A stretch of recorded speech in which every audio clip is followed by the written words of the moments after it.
Bapak, Ibu, dan saudara sekalian, sahabat Dokter FKpedia, apa kabar? Mudah-mudahan semuanya sehat selalu dan mendapat perlindungan Allah Subhanahu wa Ta'ala. Amin. Saya akan melanjutkan pembicaraan pada hari ini tentang obesitas ya.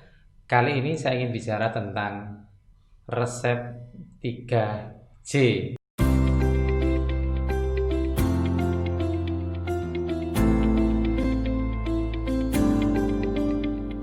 Ini berkaitan dengan terapi obesitas yang sudah kami sampaikan kemarin. Ada 5 terapi obesitas. Salah satunya adalah diet, ya, nomor 3 ya, pengaturan diet. Nah, untuk pengaturan diet ini saya punya resep 3J. Apa itu 3J? Yaitu jenis, jumlah, dan jadwal. Oke, simak resep saya yang 3C ini, mudah-mudahan akan membantu di dalam pelaksanaan pengaturan diet untuk Anda maupun untuk putra-putri Anda. Baik, kita mulai dengan 3C. J yang pertama. J yang pertama adalah jenis. Ya, jenis makanan. Jenis makanan harus kita perhatikan. Pertama, makanan yang karbohidrat ya, yang termasuk kategori karbohidrat sebagai sumber tenaga. Saya menganjurkan diusahakan agar mengonsumsi karbohidrat yang kompleks.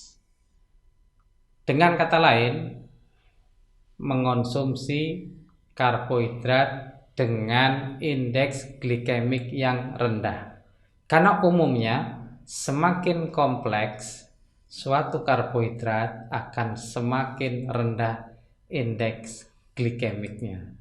Jadi 3J jenis itu adalah menjaga agar makanan kita berkualitas ya.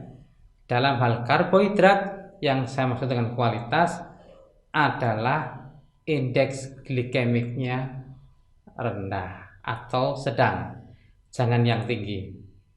Ya, kalau sekali-sekali, seminggu sekali boleh yang tinggi. Nah, nanti itu akan dibahas ketika kita membicarakan tentang 3 jenis makanan seperti pembagian traffic light. Itu ada hijau, kuning, merah. Nah, jadi kalau yang kalorinya tinggi, karbohidratnya tinggi, indeks glikemiknya tinggi, kita bisa masukkan ke dalam kelompok yang merah. Yang merah artinya hanya boleh makan seminggu 1 kali. Ya. Lalu masih dalam kaitan jenis, kita harus jaga juga, diusahakan lebih banyak makan lemak. Dalam hal lemak yang tidak jenuh. Lemak tidak jenuh bisa tunggal, bisa ganda, semuanya baik. Ada yang berasal dari hewani, ada yang berasal dari nabati, semuanya baik. Itu jenis ya. Jadi jenisnya tidak termasuk lemak yang jelek ya. Lemak trans misalnya itu sangat jelek dan harus kita hindari. Maka sangat baik kalau kita membiasakan makan buah yang tinggi lemaknya baik adalah apokat. Ya, apokat adalah jenis buah yang kalorinya cukup tinggi namun dengan lemak yang baik. Ya, karbonya juga tidak sangat tinggi. Dia tinggi kalori tapi berasal dari lemak yang baik. Jadi yang namanya apokat itu sangat bagus untuk kita konsumsi. Saya sangat suka apokat ini, termasuk favorit saya.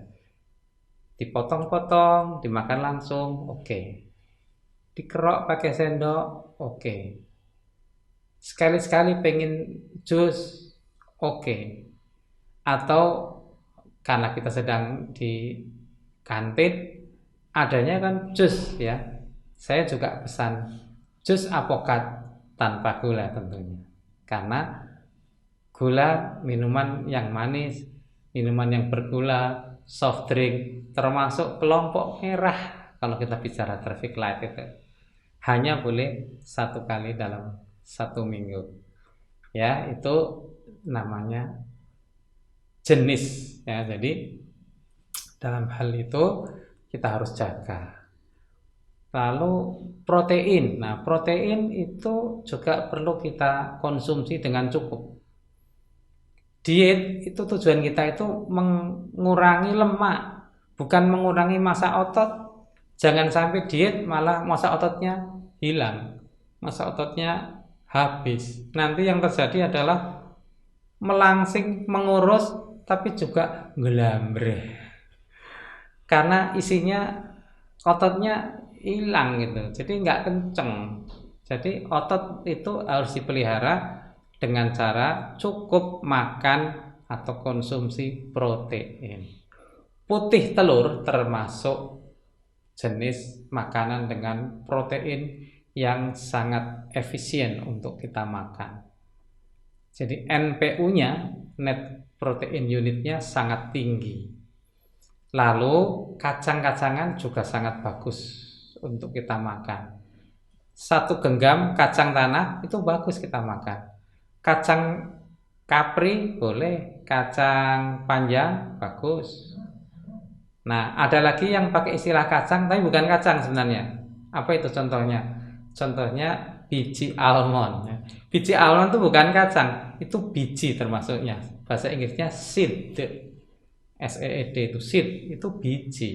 Itu juga bagus, proteinnya cukup tinggi dan lemaknya termasuk lemak yang sangat bagus dan sangat tinggi. Lemak yang bagus itu dengan kandungan kalori yang atau karbohidrat dengan kandungan karbohidrat yang rendah. Jadi untuk Anda yang perlu melaksanakan diet yang rendah kalori, saya koreksi agak sengaja sih ya, rendah karbohidrat, maka biji almond merupakan salah satu cemilan yang sangat saya rekomendasikan. Biji almond ya memang mahal, tapi ini sangat bagus, maka sifatnya sebagai selingan saja. Jadi dia tidak harus mahal, tapi sekali-sekali makan yang mahal kan nggak apa-apa. Almond ini kalau dibuat jadi susu almond juga sangat bagus. Orang menyebut dengan istilah minuman kebahagiaan ya, karena dia menimbulkan rasa senang, rasa bahagia pada orang yang minumnya, yang minum susu almond ini. Rasanya bagaimana? Enak. Kami di rumah juga kadang-kadang membuat ya, dibuat dari almond yang dikatakan sebagai raw almond ya, raw almond. Lalu tadi almond yang panggang dimakan, dicemil juga enak. Almond yang slice yang biasa untuk membuat roti, topping roti, kita gongso di teflon itu merek itu bukan ya? Pakai alat masak ya, yang tanpa minyak itu digongso sebentar, warnanya agak berubah jadi coklat, sudah didiamkan. Ketika ketika sudah tidak panas, dimakan sudah renyah dan enak sekali. Plus sehatnya itu loh.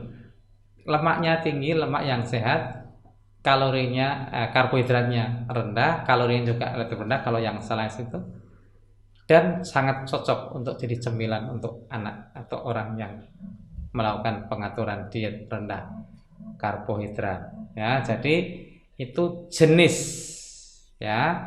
Jadi sudah kita bahas tentang karbohidratnya yang kalau bisa yang makin kompleks, makin bagus. Yang kedua, dalam hal lemak, pilih yang lemak tidak jenuh. Bisa ganda, bisa tunggal, sama-sama bagusnya. Hewani atau nabati bagus, oke. Ya. Lalu apa? Setelah itu protein. Proteinnya harus cukup, jangan sampai kita diet dan proteinnya kurang. Minum susu boleh, tapi ya sebaiknya jangan pakai gula. Karena penambahan gula berarti menambah karbohidrat dan menambah kalori.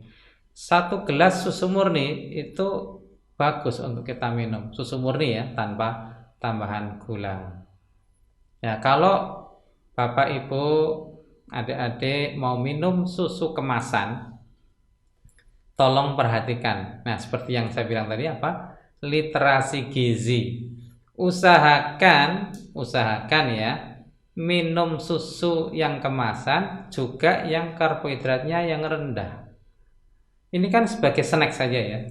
Minuman susu itu dianggap seperti snack juga maksudnya. Jadi bukan sebagai makanan. Ya sebagai snack, selingan maksudnya, selingan ya. Jadi minum susu pilih juga yang kalorinya tidak terlalu tinggi, lemaknya juga tidak terlalu tinggi. Jadi kalau saya bisa milih yang full cream itu justru misalnya merek tertentu itu full creamnya dalam 200 ml hanya mengandung 9 sampai 10 gram karbohidrat. Sementara itu yang warnanya coklat, yang warnanya pink, yang warnanya biru, ternyata karbohidratnya ada yang 21 sampai 25 gram dalam satu kemasan. Nah, berarti kan lebih tinggi lagi itu karbohidratnya dan kalorinya otomatis. Tapi ini mengapa saya perlu perhitungkan? Karena ini bagian dari cemilan atau selingan kita. Selingan kita termasuk minum susu itu juga harus kita perhatikan supaya jangan terlalu tinggi. Itu jenisnya. Jadi jenisnya indeks glikemiknya rendah dan beban glikemiknya juga cukup saja, jangan tinggi-tinggi. Beban glikemik artinya dalam satu satuan itu kandungan karbohidratnya berapa. Umumnya kalau makanan itu dalam 100 gram berapa karbohidratnya dilihat. Kalau minuman dalam 100 mili atau 200 mili berapa karbohidratnya, itu namanya beban glikemik. Jadi dari segi jenis kita perhatikan indeks glikemik dan kita perhatikan juga beban glikemiknya. Itu rumus yang pertama. Baik Bapak, Ibu, dan sahabat Dokter FKpedia yang kami hormati, sekarang masuk rumus kedua atau resep kedua adalah jumlah. Jadi selain jenis, tolong perhatikan juga jumlahnya. Jumlahnya berapa? Tergantung programnya. Kalau pas fase-fase awal mungkin harus sangat memperhatikan jumlah karbohidratnya. Ya, hitung aja karbohidratnya berapa. Sekali lagi literasi gizi kita akan sangat ikut akan ikut mempengaruhi keberhasilan diet kita ya. Literasi gizi kita sangat mempengaruhi keberhasilan keberhasilan terapi diet kita ya. Kalau saya pernah menerapkan dalam satu tahapan saya, satu sesi makan hanya 10 gram karbohidrat. Tapi saya makan 5 sampai 6 sesi, berarti sehari 60 gram karbohidrat. Tapi sekali lagi kebutuhan setiap orang berbeda. Saya kan tadinya seperti saya ceritakan, saya itu kan diabetes dan obesitas 97 kilo. Nah, dengan pengaturan diet seperti itu, gula saya membaik dan berat badan saya membaik, indeks massa tubuh saya juga membaik. Jadi sekarang dari 97 kilo, saya sekarang hanya sekitar 64,5 kg. Saya percaya Bapak, Ibu, saudara sekalian yang membutuhkan diet juga bisa seperti saya.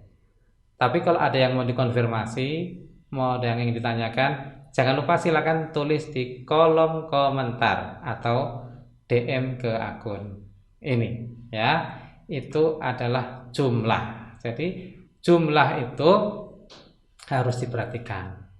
Yang ketiga adalah jadwal. Nah, secara umum memang kita menyarankan agar kita terbiasa makan secara teratur. Jadwalnya jelas. Ada rekomendasi untuk makan itu 3 kali makan utama plus 2 kali selingan. Nah, artinya di luar itu jangan ngemil. Ya, 3 kali makan plus 2 selingan itu sudah cukup kok. Misalnya makan pagi jam 7, selingan jam setengah 10, selingan pagi. Yang ketiga makan siang jam setengah 1. Yang keempat selingan sore setengah 4. Yang kelima, sesi kelima makan malam. Terakhir itu jam 8 malam harus sudah selesai. Jaraknya kira-kira 3 sampai 3,5 jam antar sesi. Itu kalau kita disiplin, insya Allah diet kita berhasil. Tapi kalau kita tidak disiplin, nah ini biasanya cenderung gagal. Jadi tolong dievaluasi kalau ada bapak ibu, sahabat sekalian yang sudah diet tapi tidak berhasil. Salah satu aspeknya adalah jadwal yang kurang disiplin. Jadi kalau saya misalnya sudah makan jam 7, maka saya akan menjadwal untuk ngemil nanti jam setengah 10 atau jam 10. Kalau ada rapat diberi snack jam 9, maka saya akan menunda makan snack itu nanti setengah 10 atau jam 10 gitu loh caranya. Itu namanya disiplin dalam jadwal makanan kita. Anak-anak juga kita latih disiplin begitu. Jangan makan jajan sembarangan di luar jam jadwal makan atau snack. Remaja juga perlu mendapat keteladanan dari orang tua bahwa orang tua tidak makan di sembarang waktu. Ada jadwal makan yang teratur, saatnya makan, saatnya snack, semua ada jadwalnya sendiri-sendiri. Dengan cara begitu, insya Allah diet kita akan lebih berhasil. Ya, jadi rumus 3J apa tadi? Jenis, jumlah, dan jadwal. Jangan mudah tergoda untuk melanggar 3 norma atau 3 resep ini. Jenis, jumlah, jadwal. Jenisnya harus berkualitas dan sesuai dengan kebutuhan kita. Jumlahnya juga sesuai dengan program diet kita. Kalau rendah karbohidrat, serendah apa? Ya, kalau rendah lemak, serendah apa? Tapi tolong serat jangan lupa. Protein jangan lupa. Jangan sampai kurang protein karena J itu jumlah. Tidak kurang, tidak lebih, ya. Kurang jadi salah, berlebihan obesnya nggak membaik. Yang ketiga adalah jadwal. Disiplin dengan jadwal makan, insya Allah obesitas segera membaik. Saya bisa, saya percaya Anda semua juga bisa. Assalamualaikum warahmatullahi wabarakatuh.